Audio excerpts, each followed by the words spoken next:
नमस्कार मित्रों, एक बार पुनः आपका अपने चैनल पर बहुत-बहुत स्वागत है। आज हम अपनी केवीएस की तैयारी और कक्षा 12वीं की तैयारी की श्रृंखला में लेकर आए हैं अपना तीसरा पाठ, वेतान का तीसरा पाठ। मतलब आज हमारा जो कक्षा 12th का वेतान है उसका के वीडियो संपूर्ण हो जाएँगे। उसकी तीनों चैप्टर आज हमने कवर कर लिए हैं। तो कौन सा चैप्टर है? ये है जूझ।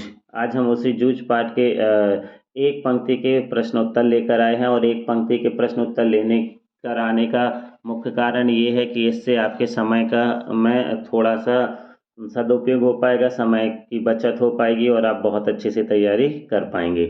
चलिए मित्रों, हम अध्ययन आरंभ करते हैं, लेकिन हाँ, उससे पहले आप लोगों को एक जानकारी और दे दूँ कि यदि आप केवीएस या कक्षा 12th की तारीख में हैं, उसकी परीक्षा की तैयारी कर रहे हैं, केवीएस के पेपर की तैयारी कर रहे हैं, तो आपके इस चैनल पर प्ले लिस्ट में बहुत सारा मटेरियल कक्षा 12th और केवीएस का पड़ा हुआ है। आप उसको भी देख लीजिएगा, वह भी आपके लिए बहुत काम आने वाला है, बहुत मददगार साबित होने वाला है। चलिए हम अध्ययन आरंभ करते हैं। पहला प्रश्न हम देखते हैं। पहला प्रश्न क्या है? जूझ पाठ के रचयिता कौन हैं? जूझ पाठ के रचयिता कौन है? इसका सही उत्तर है आनंद यादव। मित्रों नोट कर लीजिएगा, आनंद यादव। अब ये बहुत ही महत्वपूर्ण जो अगला प्रश्न है इसको देखिए। आनंद यादव का पूरा नाम क्या है? आनंद यादव का पूरा नाम क्या है? इसका सही उत्तर है मित्रों आनंद रतन यादव। ध्यान रखिएगा, आनंद रतन यादव, ना कि रत्न यादव, आनंद रतन यादव। ये इसको बहुत अच्छे से नोट कर लीजिएगा। ये वो प्रश्न हैं जो आपसे पूछे ही जा सकते हैं। अगला प्रश्न है, आनंद यादव ने किस विषय में स्नातकोत्तर की उपाधि प्राप्त की? आनंद यादव ने किस विषय में स्नातकोत्तर की उपाधि प्राप्त की? ध्यान रखिएगा, मराठी व संस्कृत में। कौन सी भाषा में? मराठी व संस्कृत, इन दो भाषाओं में उन्होंने स्नातकोत्तर की उपाधि प्राप्त की। फिर जो पुणे विश्वविद्यालय था वहाँ पर इन्होंने कई वर्षों तक अपनी मराठी विभाग में अपनी सेवाएं भी दी हैं और इन्होंने पीएचडी भी की है, इसलिए इनका नाम डॉक्टर आनंद रतन यादव भी लिखा जाता है। और इन्होंने कहाँ पर सेवाएं दी हैं?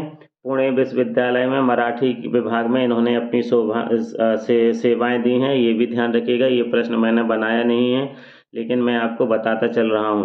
अगला है, आनंद यादव को साहित्य अकादमी पुरस्कार किस रचना के लिए मिला? मित्रों बिल्कुल लिख लीजिए, नोट कर लीजिए, ये बहुत ही महत्वपूर्ण प्रश्न है। आनंद यादव को साहित्य अकादमी पुरस्कार किस रचना के लिए मिला? इसका सही उत्तर है जूझ उपन्यास के लिए। जूझ उपन्यास के लिए, जिस जूझ उपन्यास का एक अंश आप वेतान में पढ़ रहे हैं या अपने बच्चों को पढ़ा रहे हैं, उसी जूझ उपन्यास के लिए इनको साहित्य अकादमी पुरस्कार से सम्मानित किया गया था। अगला प्रश्न है, आनंद यादव को साहित्य अकादमी पुरस्कार कब मिला? मित्रों ध्यान रखिएगा, कब मिला, ये दोनों ही प्रश्न पूछे जा सकते हैं। या तो वह या यह कि उनको साहित्य अकादमी पुरस्कार किस रचना के लिए मिला या कब मिला। तो किस रचना के लिए मिला था? जूझ उपन्यास के लिए मिला था। और कब मिला था? 1990 में। कब मिला था? 1990 में। जूझ उपन्यास मूलतः किस भाषा में लिखा गया? ध्यान रखिए, जूझ उपन्यास मूलतः किस भाषा में लिखा गया? तो इसका सही उत्तर है मराठी में। किस भाषा में लिखा गया था? मराठी में। और जो वेतान में दिया गया है वह उसका अनुवाद है।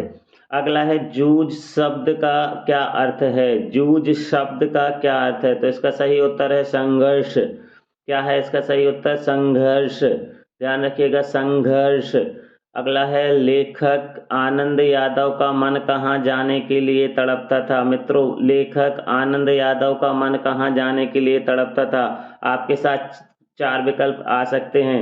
सिनेमा देखने के लिए, खेत पर जाने के लिए, खेलने के लिए या पाठशाला जाने के लिए। ध्यान रखिएगा, पाठशाला जाने के लिए। सही उत्तर है कहाँ जाने के लिए तड़पता था? पाठशाला जाने के लिए उसका मन तड़पता था। लेखक पढ़ लिख कर किसकी तरह बनना चाहता था? लेखक पढ़ लिख कर किसकी तरह बनना चाहता था? वह अपने भाई विठोबा अन्ना की तरह बनना चाहता था। किसकी तरह बनना चाहता था? वह विठोबा अन्ना की तरह बनना चाहता था। अगला प्रश्न एक ऐसा भी आ सकता है कि लेखक जो आनंद यादव हैं इनका जन्म कहाँ हुआ? तो मित्रों इसका सही उत्तर है इनका जन्म महाराष्ट्र में हुआ था। ध्यान रखिएगा, महाराष्ट्र में हुआ था। ये प्रश्न मैंने इसमें दिया नहीं है क्योंकि बड़ा ही आसान सा प्रश्न था, इसलिए इसकी तरफ मैंने ज़्यादा जोर नहीं दिया है कि इनका जन्म महाराष्ट्र में हुआ था। अगला प्रश्न है, लेखक के पिताजी कोल्हू जल्दी क्यों चलाना शुरू कर देते थे?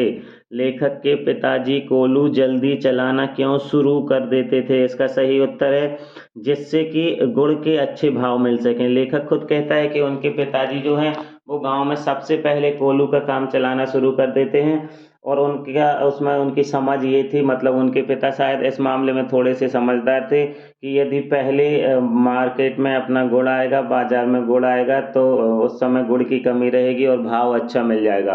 बाद में गुड़ की आवक बहुत ज़्यादा हो जाती है और उस समय इनके गुड़ का भाव इनको अच्छा नहीं मिल सकता है। दूसरे किसानों का मानना ये होता था कि गन्ने को यदि ज़्यादा दिन तक खेत में लगा रहने देंगे तो उसका रस गाढ़ा हो जाएगा और उसमें गुड़ की मात्रा ज़्यादा निकल आएगी। लेकिन लेखक के पिता का मानना होता था कि पहले यदि गुड़ आएगा, बाजार में जब गुड़ की कमी रहेगी तो भाव अच्छा मिल जाएगा। तो भाई जल्दी चलाना क्यों शुरू कर देते हैं? जिससे कि गुड़ का अच्छा भाव मिल सके। अब जो लेखक की माँ है उसने लेखक के पिता की तुलना किससे की है? लेखक की माँ ने उसके पिता की, मतलब लेखक के पिता की तुलना किससे की है? तो यहाँ सही उत्तर है तो मित्रों, बरहेला सुअर या जंगली सुअर से। किससे की है? बरहेला सुअर या जंगली सुअर। बरहेला सुअर को ही जंगली सुअर कहा जाता है, तो बरहेला सुअर या जंगली सुअर से की थी। ध्यान रखिएगा, ये उस समय की बात है जब वह अपनी माँ से पढ़ाई के संबंध में बात करना चाहता है, तो माँ कहती है कि तुझे पता तो है कि तेरे पिता से जैसे ही पढ़ाई के संबंध में बात करेंगे तो वह बरहेला सुअर की तरह गुर्राता है। तो यहाँ बरहेला सुअर आएगा सही उत्तर।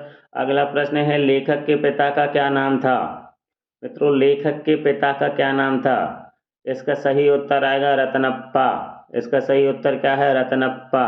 इसको ध्यान रख लीजिएगा, यहाँ रत्नप्पा है ना कि रतनप्पा, रत्नप्पा। अगला प्रश्न है, किसका बुलावा लेखक के पिता के लिए सम्मान की बात थी? किसका बुलावा लेखक के पिता के लिए सम्मान की बात थी? तो यहाँ सही उत्तर है देसाई सरकार या दत्ताजी राव। जो गांव के सम्मानीय व्यक्ति हैं उनका बुलावा लेखक के पिता के लिए सम्मान की बात थी। अगला प्रश्न है, लेखक ने माँ से पढ़ाई की बात कब की? लेखक ने माँ से पढ़ाई की बात कब की? जब वह धूप में कंडे थाप रही थी। दीपावली के बाद जब खेतों का काम पूरा हो चुका था, गन्ने की कटाई हो चुकी थी, पानी लग चुका था, माँ और बेटी ये दोनों ही धूप में कंडे थापने का काम कर रहे थे। लेखक उसमें पानी डाल रहा था, तब उसने अपनी माँ से पढ़ाई के संबंध में बात की थी। अगला प्रश्न है, लेखक के पिता बाजार में सारा दिन किसके पास गुजार देते थे? लेखक के पिता बाजार में सारा दिन किसके पास गुजार देते थे? रखमाबाई के पास। किसके पास गुजार देते थे? रखमाबाई के पास। रखमाबाई कौन थी? ये एक वेश्या है और इसी के कोठे पर वह पूरा दिन गुजार देते थे। प्रश्न ऐसा भी बन सकता है कि रखमाबाई कौन है? तो यहाँ आपका सही उत्तर होगा कि वह एक वेश्या थी और पिता सारा दिन कहाँ गुजार देते थे? रखमाबाई के पास कोठे पर ही सारा दिन गुजार देते थे। अगला प्रश्न है, लेखक ने पुनः किस कक्षा में दाखिला लिया? लेखक ने पुनः किस कक्षा में दाखिला लिया? मित्रों, सही उत्तर है कक्षा 5वीं में, क्योंकि उसने 5वीं कक्षा की ही पढ़ाई को बीच में छोड़ दिया था। वह दत्ताजी राव के पास जाके बताता है कि वह नापास नहीं हुआ था, मतलब उसने पढ़ाई छोड़ दी थी, वह अनुत्तीर्ण नहीं हुआ था, वह फेल नहीं हुआ था। तो वह उसने पुनः किस कक्षा में ही दाखिला लिया? उसी 5वीं कक्षा में उसने फिर से दाखिला लिया। प्रश्न नंबर 17, लेखक ने अपनी पढ़ाई के लिए माँ को किससे सहायता लेने के लिए कहा? किससे सहायता लेने के लिए कहा? सही उत्तर है दत्ताजी राव जी से। किससे? दत्ताजी राव जी जो थे उनसे मदद लेने के लिए, उनसे सहायता लेने के लिए कहा, और इसीलिए फिर शाम को दोनों माँ और बेटे वहां पर पहुंच जाते हैं। प्रश्न क्रमांक 18, लेखक के पिता को दत्ताजी ने किसकी उपमा दी? मित्रों ध्यान रखिएगा, वो जो लेखक की माँ है वह उसको बरहेला सुअर कहती है, और जो दत्ताजी राव है उसने किसकी उपमा दी थी? खुले सांड की उपमा दी थी। खुले सांड की, ये ध्यान रखिएगा, ये आपको कहीं ना कहीं भ्रमित कर सकता है, इसलिए ध्यान रखिएगा। दत्ताजी राव ने खुले सांड की उपमा दी थी और जो लेखक की माँ थी उसने बरहेला सुअर या जंगली सुअर की उपमा दी थी। प्रश्न क्रमांक 19, जूझ कहानी की कहानी लेखक की किस प्रवृत्ति को उद्घाटित करती है, मतलब उसकी किस प्रकार की प्रवृत्ति को बताती है। उद्घाटित करती है मतलब बताती है, तो कौन सी प्रवृत्ति को बताती है। जैसा कि पाठ का नाम ही है, संघर्ष या जूझ की प्रवृत्ति जो है, संघर्ष की जो प्रवृत्ति है उसको वह बताती है। प्रश्न क्रमांक 20, लेखक के पिता ने लेखक को पाठशाला भेजने के लिए क्या शर्त रखी। जब भाई दत्ताजी राव के पास गए और दत्ताजी राव ने कहा कि कल से तू इसको स्कूल भेजेगा और नहीं भेजेगा तो देख फिर मैं तेरे साथ क्या करता हूँ। उस स्थिति में लेखक ने के जो पिता थे उन्होंने लेखक के सम्मुख क्या शर्त रखी थी। उन्होंने शर्त रखी थी कि सुबह और शाम स्कूल जाने से पहले और स्कूल से आने के बाद तू सीधा खेतों में आएगा और खेतों में काम करेगा। सुबह शाम कहाँ काम करेगा, खेतों में काम करने की शर्त उन्होंने रखी थी।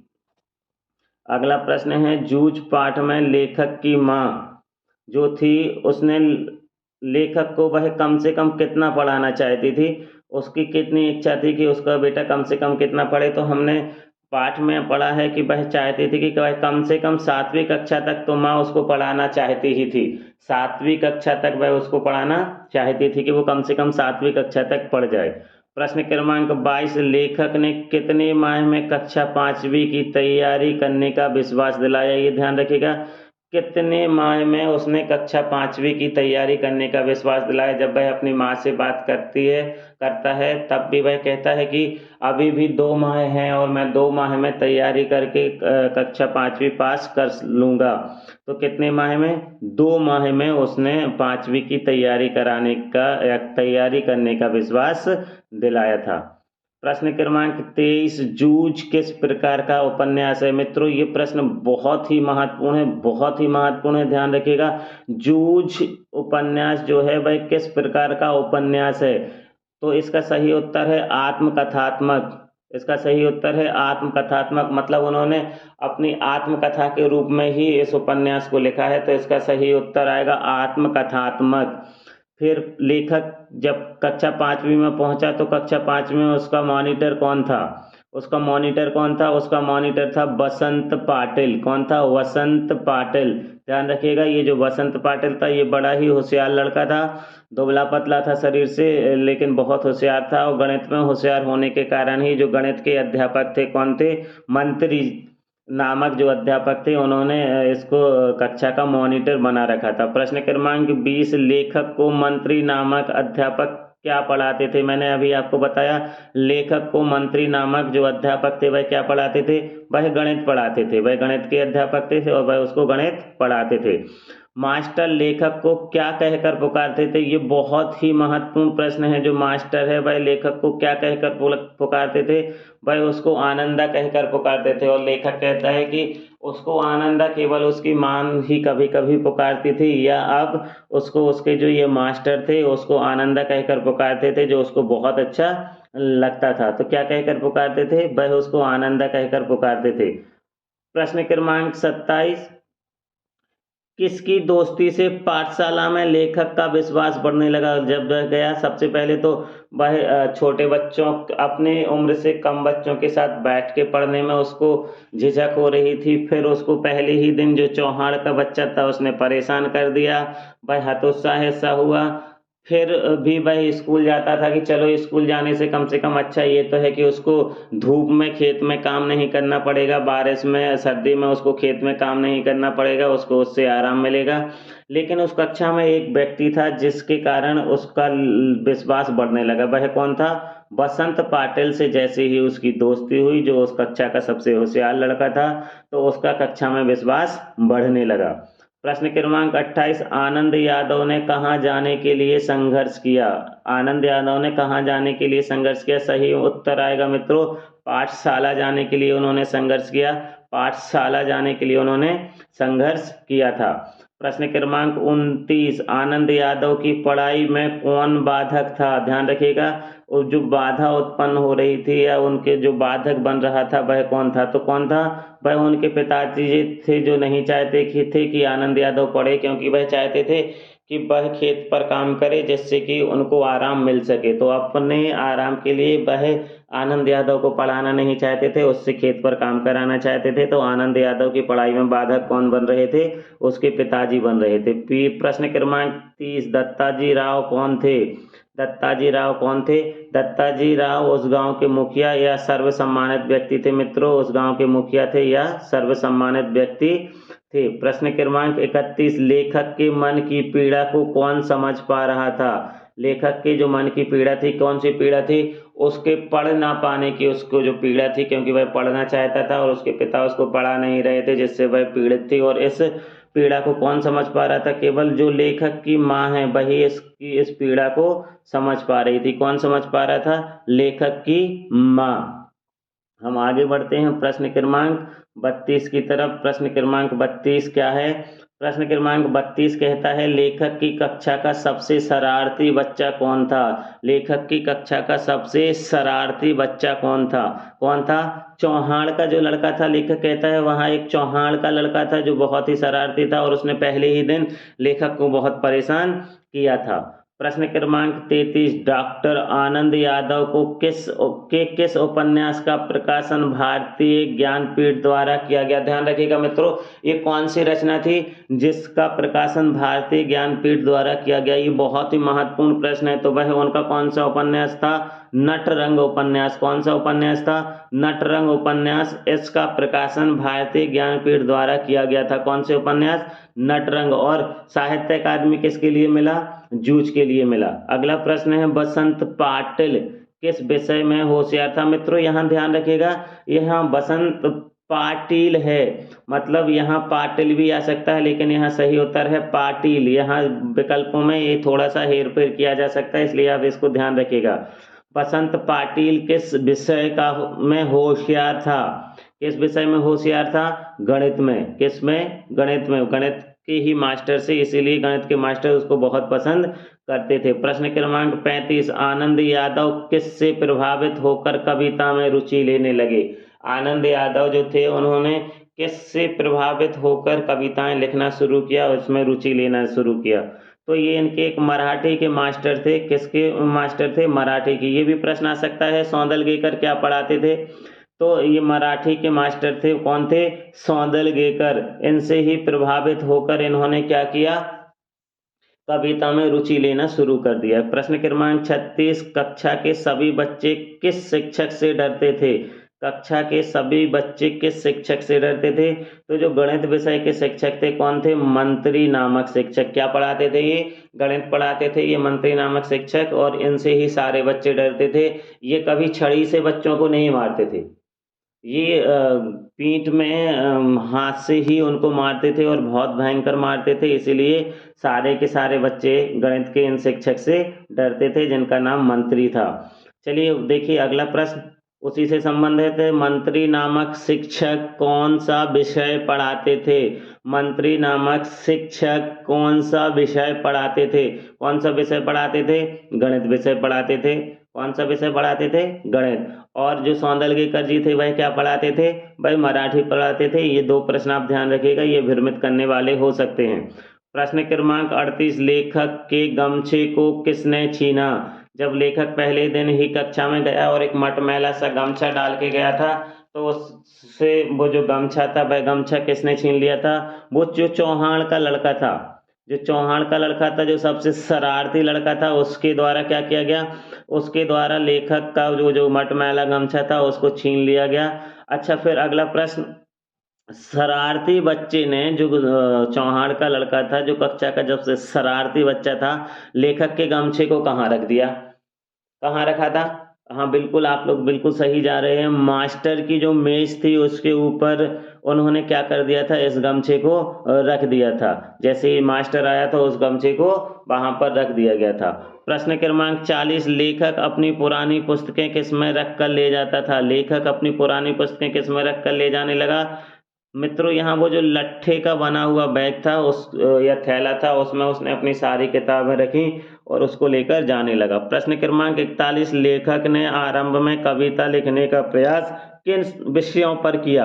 लेखक ने आरंभ में कविता लिखने का प्रयास किन विषयों पर किया? तो सही उत्तर है अपने आसपास के वातावरण पर, जंगली फूलों और फसलों पर। लेखक कहता है कि उसने जंगली फूल, फसल और अपने आसपास का जो वातावरण था उसके ऊपर उसने सबसे पहले कविता लिखना आरंभ किया।